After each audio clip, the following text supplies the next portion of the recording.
तो फ्रेंड्स, आज हम द रत्नास ऑफ समुद्र मंथन का सेकंड पार्ट करने जा रहे हैं। जैसा कि मैंने अपनी पिछली वीडियो में आपको बताया था, पैसेज रीडिंग बहुत इंपॉर्टेंट है। इसके बिना कोई भी कॉम्पिटिटिव एग्जाम्स नहीं निकल पाएगा। सिर्फ स्पोकन इंग्लिश सीखने से नहीं होगा, वो आपको बाद में काम आएगा। स्पोकन इंग्लिश सबसे लास्ट में इंटरव्यू, लेकिन उसके पहले के जितने भी स्टेजेस होते हैं उन सभी में रिटर्न में पैसेज रीडिंग एक बहुत ही इंपॉर्टेंट चैप्टर रहता है, एक बहुत ही इंपॉर्टेंट सेक्शन रहता है। तो चलिए आज सेकंड पार्ट शुरू करते हैं। Airavata, the king of elephants, was a white-colored winged being with 6 trunks and 6 pairs of tusks. जो ऐरावत हाथी था उसे हाथियों का राजा कहा जाता था। Was a white-colored winged being, जैसा कि आप पिक्चर में भी देख सकते हैं, सफेद रंग का white colored winged, इसके पंख भी थे इस हाथी के। विंग मतलब होता है पंख, विंग मतलब पंख का होना। Being with 6 Trunks and 6 pairs of tusks. इस पिक्चर में भले 3 दिख रहा हो, लेकिन ऐसा माना जाता है हमारे पौराणिक कथाओं के अनुसार कि ऐरावत हाथी के 6 सिर थे, 6 उसके सूंड थे और 6 जोड़ी यानी टोटल 12। ये जो हाथी का दांत जो होता है, टस्क जिसको इंग्लिश में कहते हैं, यहाँ पे देखिए टस्क, ये था इसका। ट्रंक मतलब होता है सूंड ये, और टस्क मतलब होता है दांत, हाथी का दांत। इज सेड टू, एक बार ये हाइलाइटर ऑन कर लेता हूँ। Is said to dig his trunk deep into the ground and reach water inaccessible to humans. ऐसा माना जाता है। इज सेड टू, इसका मतलब होता है ही इज सेड टू, इसका मतलब होता है ऐसा माना जाता है। किसी के बारे में हम लोग जब कहते हैं तो इस तरह से कह सकते हैं, ही और she is said to dig his trunk. Dig मतलब होता है खोदना, खड्डा खोदते हैं हम लोग, उसको डिगिंग कहते हैं। तो ऐसा माना जाता है कि ये said to dig his trunk, अपना सूंड जो है सोड, वो deep into the water, deep into the ground, जमीन में, ग्राउंड मतलब जमीन और डीप मतलब गहरा, जमीन में इतने गहरे तक वो अपने सूंड को घुसा देता था खोद कर, जहां तक कि ह्यूमंस, इंसानों के द्वारा पहुंचना असंभव था। इनएक्सेसिबल मतलब होता है कहीं पहुंचना असंभव होना। तो ऐरावत हाथी के बारे में ऐसा माना जाता है कि वो अपनी सूंड को इतना गहरा जमीन में घुसा देता था जहां तक कि इंसानों को पहुंचना मुश्किल था, और वहां से वो पानी खींच कर लाता था। He uses his trunk to spray the water in the form of monsoon showers, और उस पानी को अपने सूंड से स्प्रे करता था। स्प्रे करना मतलब होता है छिड़कना, स्प्रे करता था। जो हम लोग बारिश देखते हैं ना, वो बारिश एक्चुअली ऐरावत हाथी ही करता है, ऐसा हमारी पुरानी कथाओं में माना जाता है। मॉनसून शावर्स, बारिश का जो मौसम होता है उसको ये करता था। इन the form of, monsoon shower के, बारिश के रूप में, फॉर्म मतलब होता है रूप। After appearing from the cosmic ocean, Airavata chose to serve his master Indra.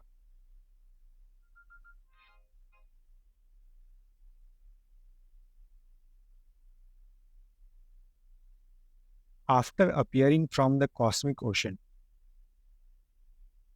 समुद्र मंथन में से निकलने के बाद, आफ्टर अपीयरिंग, अपीयरिंग मतलब प्रकट होना, अपीयर मतलब प्रकट होना, कॉस्मिक ओशन, जैसा कि मैंने पहले बताया था अपनी पिछली वीडियो में, कॉस्मिक का मतलब होता है कोई चीज जो बहुत बड़ी हो, हमारे ब्रह्मांड के जितनी बड़ी।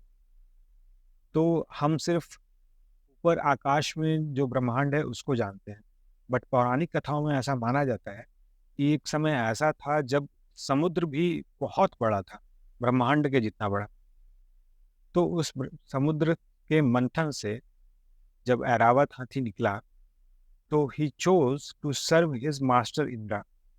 उसने चुना, उसका जो मालिक था, मास्टर इंद्र भगवान, उसको सर्व करने का, यानी उसको अपनी सेवाएं देने का, यानी उसके साथ रहकर उसके लिए जो भी उसका काम था वो करने का।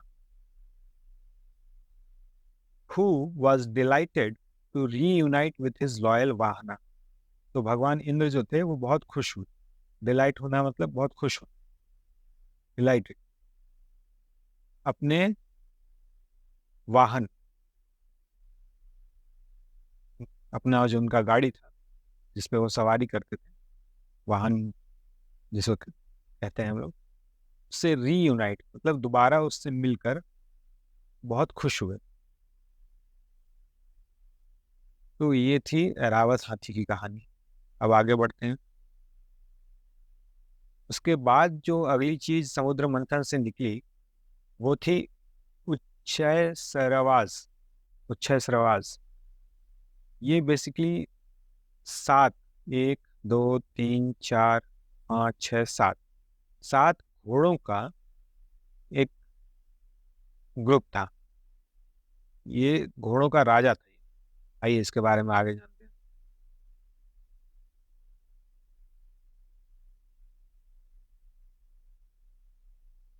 Often considered as the king of the horses. Often, often का मतलब होता है अक्सर। कंसीडर्ड, कंसीडर्ड का मतलब होता है माना जाता है। As the king of the horses, ये जो उच्छय श्रवास थे, इन्हें घोड़ों का राजा माना जाता। द सेवन हेडेड, सात सिर थे उनके। स्नो वाइट हॉर्स, बिल्कुल सफेद कलर के थे। Was one of the three animals that appeared during the समुद्र मंथन। समुद्र मंथन में से टोटल तीन जानवर निकले थे। एक ऐरावत हाथी हो गया, एक उच्छस्रवास, और एक कामधेनु, जो हम लोग इनको गाय के रूप में जानते हैं। इसके बारे में आगे जानेंगे। तो ये तीन जानवरों में से एक ये उच्छस्रवास थे, घोड़े। The magnificent stead was taken by Indra. Magnificent मतलब कोई चीज जो देखने में बहुत भव्य लगे, बहुत खूबसूरत लगे। वॉज टेकन बाय इंद्र, भगवान इंद्र के द्वारा ले लिया गया था ऐसे इन घोड़ों को। Eventually Uchchaihshravas came into the hands of king Mahabali, the asura king ruled over the three worlds. Eventually, eventually का मतलब होता है कोई चीज जो आगे चलकर हो जाती है, कोई घटना इस तरह की, वहां पे हम इवेंचुअली वर्ड यूज करते हैं। इवेंचुअली उस Uchchaihshravas came into the hands of king Mahabali, जो महाबली राजा था उसके हाथों में चला गया ये उच्छय श्रवास। शुरू में तो इंद्र ने लिया था, बट ये जो महाबली था, द असुरा किंग, असुरों का जो राजा था, ruled over the three world's, जो तीनों लोकों पर, धरती लोक, इंद्रलोक और पाताल लोक, इन तीनों लोकों पर जो राज करता था किंग महाबली, महाबली राजा, असुरों का जो राजा था, उसने उसको इंद्र भगवान से छीन लिया। Once goddess Lakshmi was spell bound by the beauty of Uchchaihshravas. एक बार की बात है, लक्ष्मी जी जो थी, देवी लक्ष्मी, गॉडेस मतलब देवी, was spell bound. Spell bound का मतलब होता है मंत्रमुग्ध हो जाना, किसी चीज को देखकर बस उसमें खो जाना। इतना वो भव्य होता है कि उसको देखकर मंत्रमुग्ध हो जाते हैं। तो जो देवी लक्ष्मी थी, वो उच्छस्रवास की खूबसूरती को देखकर, ब्यूटी ऑफ उच्छस्रवास, इसको देखकर वो मंत्रमुग्ध हो गई, spellbound, and forgot to pay attention to her consort Vishnu. Consort का मतलब मैंने बताया था पति या पत्नी। तो उन घोड़ों की खूबसूरती को देखकर इतना मंत्रमुग्ध हो गई वो देवी लक्ष्मी कि उन्होंने भगवान विष्णु की तरफ ध्यान ध्यान देना भूल गई। Forgot to pay attention to her consort Vishnu. This infuriated him and he cursed Lakshmi to be born as a mare. इससे भगवान विष्णु क्रोधित हो गए. Infuriated मतलब क्रोधित हो जाना. And he cursed मतलब श्राप दे दे. Lakshmi to be born as a mare. Mare का मतलब होता है खरगोश. तो इस घटना से जो भूल गई उनके ऊपर ध्यान देने, उसकी वजह से भगवान विष्णु क्रोधित हो गए और उन्होंने देवी लक्ष्मी को श्राप दिया, कर्स किया कि आप खरगोश के रूप में जन्म लेगी. The colour of Uchchaihshravas tail once became a topic of debate for two sisters, Kadru and Vinata. दो बहनें थी, कद्रू और विनाता. उनके बीच में जो ये घोड़े थे उनके टेल को लेकर, उनके पूंछ को लेकर एक डिबेट यानी एक बहस शुरू हो गई. बहस का विषय बन गया. Became a topic of debate. Topic मतलब विषय बन जाना किसी चीज. The sisters studied the horse from a distance and Vinata declared that the horse's tail was white. जो दोनों बहनें थी थोड़ी दूर से, फ्रॉम अ डिस्टेंस थोड़ी दूर से उन घोड़ों को देख रही थी. स्टडीड मतलब परख रही थी, देख रही, जांच रही थी. तो जो विनाता थी उसमें उनमें से एक, उसने डिक्लेयर कर दिया. डिक्लेयर मतलब घोषणा कर दी कि हॉर्स का जो टेल है वो वाइट, उजला है. While Kadru insisted that the tail was black. जो दूसरी बहन थी उसने इंसिस्ट किया. इंसिस्ट करना मतलब किसी चीज को बार बार कहना. जब आपको लगता है कि आप सही हो किसी चीज को लेकर, तो आप बार बार उस चीज को कहते हो. तो उसने कड्रू ने क्या कहा कि वो ब्लैक है उन घोड़ों का पूछ. The sisters decided to come back and see the horse the next day. तो दोनों बहनों ने डिसाइड किया कि अगले दिन आकर हम फिर से चेक करेंगे. Whoever of the two had guessed the wrong color would have to become the slave of the other. दोनों में से जो हार जाएगी, गेस करना मतलब किसी चीज के बारे में संभावना जताना. तो अभी इन लोगों ने संभावना जताई है कि एक कह रही है कि उजला है पूंछ, सफ़ेद है, दूसरा कह रही है कि काला है. तो अगले दिन आकर चेक करेंगे फिर से. जो गलत साबित होगा वो दूसरे का, जो सही साबित हो गया उसका स्लेव यानी गुलाम बन जाएगा, नौकर बन जाएगा. कड्रू won the bat bye treachery. तो जो कड्रू थी बहन, वो ट्रेचरी मतलब चीटिंग से, धोखा देकर, चोरी से, वो बेट मतलब शर्त, वो शर्त जीत गई. As she commanded her sons, the Nagas, to cover the tail of the horse. उसने क्या किया, कड्रू ने अपने बेटों को, नागाज, उनको कमांड किया, उनको ऑर्डर दिया कि घोड़े का पूंछ आप कवर कर दो, छुपा दो. Cover the tail of the horse. Thus Vinata ended up becoming Kadru slave. तो जैसा कि शर्त लगी थी कि जो हारेगा वो दूसरे जीतने वाले का गुलाम बन जाएगा. तो जो विनाता थी वो हार गई थी, वो कड्रू की गुलाम बन. तो जैसा कि मैंने पहले बताया था कि समुद्र मंथन में से 3 तरह के जानवर निकले थे. एक ऐरावत हाथी, फिर छसरवास घोड़े, और तीसरा ये कामधेनु गाय. आइए इनके बारे में जानते हैं.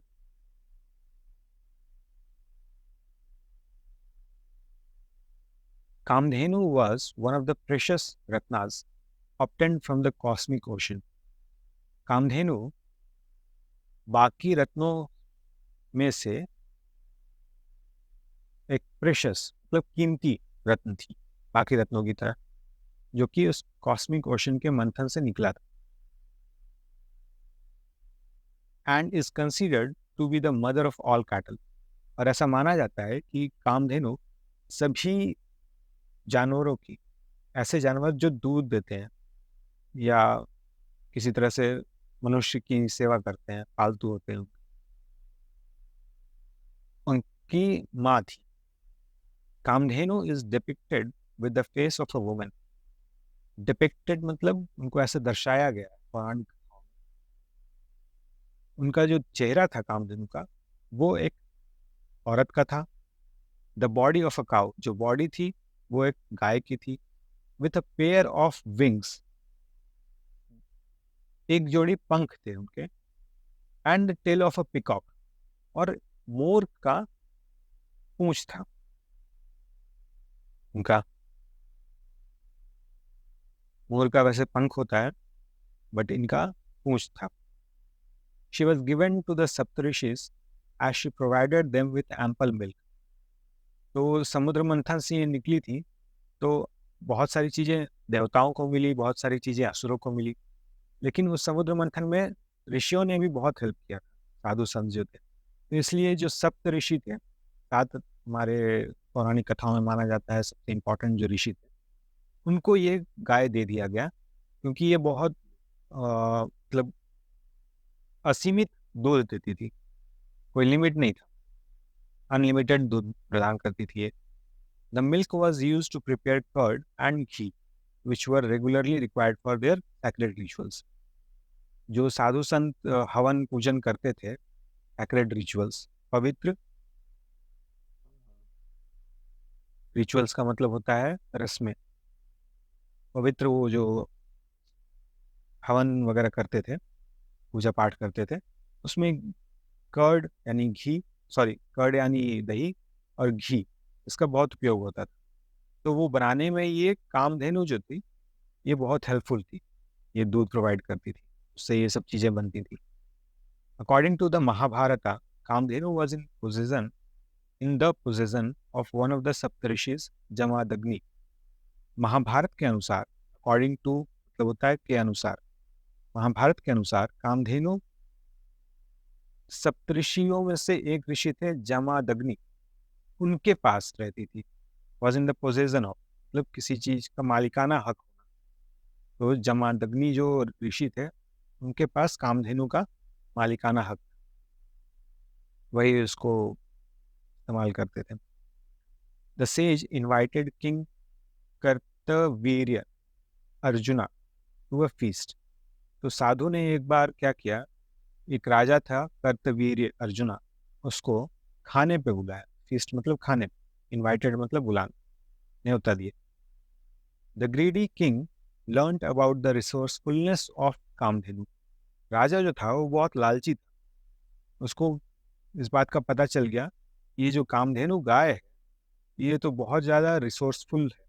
रिसोर्सफुल का मतलब होता है कोई चीज़ प्रोवाइड करते जाना, लगातार कोई चीज़ उपलब्ध कराते जाना। तो कामधेनु दूध उपलब्ध कराती थी, बिल्कुल असीमित मात्रा में, अनलिमिटेड मात्रा में। तो इसके बारे में इस लालची राजा को पता चल गया, ग्रीडी मतलब लालची। And forcefully took Kamdhenu and her calf away from the sage. तो राजा ने क्या किया, जबरदस्ती, फोर्सफुली मतलब जबरदस्ती, कामधेनु और उसके बच्चे को, काफ मतलब होता है जो गाय का बच्चा होता है, उसको काफ कहते हैं, एल साइलेंट रहेगा यहाँ, काफ।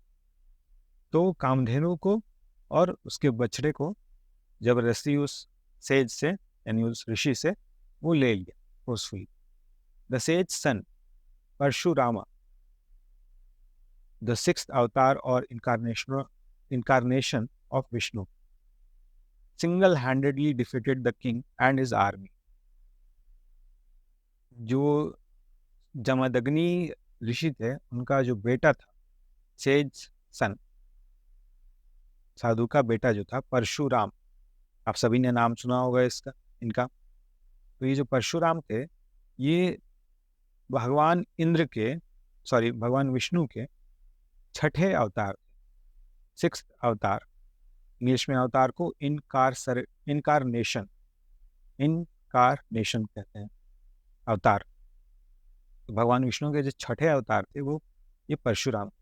इन्होंने सिंगल हैंडेडली का मतलब होता है एक अकेला बंदा, एक अकेला व्यक्ति किंग और उसकी आर्मी को डिफीट कर दिया, हरा दिया। एक अकेले बंदे ने राजा और उसकी पूरी सेना को, आर्मी मतलब सेना को हरा दिया। Successfully retrieving the sacred cow and her calf. Successfully, कामयाबी के साथ रिट्रीव किया, रिट्रीव करना मतलब वापस पाना, पुनः प्राप्त करना उस राजा से, जो पवित्र गाय था और उसका बछड़ा, उसको वापस पाया। वो युद्ध करके, युद्ध में हरा।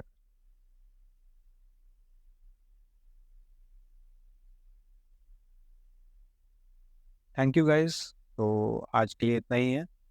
इसका आगे और हम 2 या 3 पार्ट होगा शायद। तो उसमें समुद्र मंथन से और क्या-क्या चीज़ें निकली, वो कंप्लीट उसमें मैं आपको बताऊँगा, पूरा पैसेज रीड करके। होपफुली आपको काफ़ी हेल्प मिला होगा इस पैसेज रीडिंग से। आप इसको दोबारा भी खुद से एक बार करिए, जिन वर्ड्स का मतलब समझ में नहीं आ रहा है। मैंने वैसे तो जो मुश्किल-मुश्किल वर्ड्स हैं, उन सब का मतलब बता दिया है। फिर भी कोई वर्ड ऐसा निकले जिसका मतलब आपको नहीं समझ में आ रहा है, तो प्लीज़ आप उसको डिक्शनरी से निकाल कर लिखिए और वापस से सेंटेंस में यूज़ करिए। तब आपको अच्छे से याद होगा वो। केवल डिक्शनरी में लिख लेने से और रट्टा मारने से वो किसी काम का नहीं है। सेंटेंस में कब, कहाँ, कैसे यूज़ करना होता है, वो जानना बहुत ज़रूरी है। और इसके लिए आप पैसेज रीडिंग के दौरान इसको यूज़ कर के उसके मीनिंग को और प्रैक्टिस कीजिए। तभी ये आपके काम आएगा आगे। आपको जहाँ भी मिलेगा ये वर्ड तो आपको याद रहेगा कि अच्छा हाँ, इस सिचुएशन में यूज़। थैंक यू गाइस, बस आज के लिए इतना ही। बाय। Thank you.